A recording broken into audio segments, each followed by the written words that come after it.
Binigyan ng mga otoridad ng hanggang bukas na lang ang mga residente ng Barangay West Camias, Quezon City na maapektuhan ng demolisyon para makalikas. May news to go si Mark Salazar live. Mark. Howie, nandito ako sa K9 Street, no? Ito sa West Camias, Quezon City, at nakabarikada na nga yung isang maliit na komunidad lamang na binigyan ng deadline bukas para ma-demolish.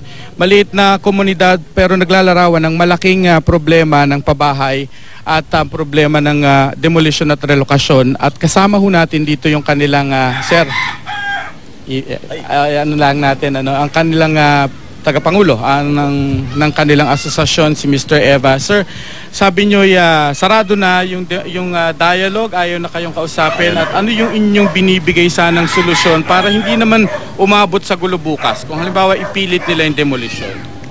Makikipilit pa ho kami makikiusap na makipagdialogo sa kanila para po mapakinggan yung kagustuhan din namin na matulungan kami bilang maralita dito sa aming lugar.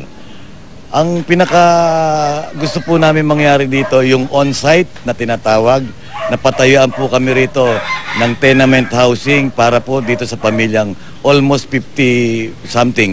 Yun lang ang gusto namin mangyari. Howie, kasi yung kanilang komunidad ay malapit sa creek, pero ang kanilang pinapakiusap nga nila ay i-move ng 3 metro at yung on-site na tayuan sila ng building para hindi na sila ilipat. Sapagkat, sir, di ba may mga kasamahan kayo na sinubukan yung relocation sa Montalban, Rizal na nagbalikan dahil kanya nangyari po sa kanila ron nung panahon nung humampas ang habagat, putik po, hindi po tubig dun sa relokasyon. Ang tumaas na sinasabi lang tubig, putik po, kaya po walang nasalba ang mga gamit. Umuwi po sila rito ng luha, walang kadala-dala.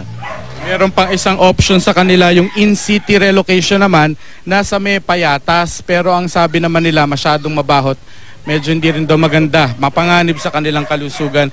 Ngayon, ang isa pang pinagtatakhan nila, Howie, itong kabilang side ng ilog ay mga informal settlers din na mismo ring nakatayo sa may creek. Pero hindi sila kasama itong kabilang side na ito ng di-demolish bukas, at tanging ito lamang side nila sa K9 ang binigyan ng deadline para bukas. Ang sinasabi lamang nila, Howie, ay ayaw rin nila ng gulo. Sino naman daw ba may gusto ng gulo? Pero hanggang sa mga oras na ito, hanggang bukas na binigay na deadline sa kanila, humihiling sila ng dialogo pa at pag-usapan pa yung solusyon na magiging katanggap-tanggap sa lahat.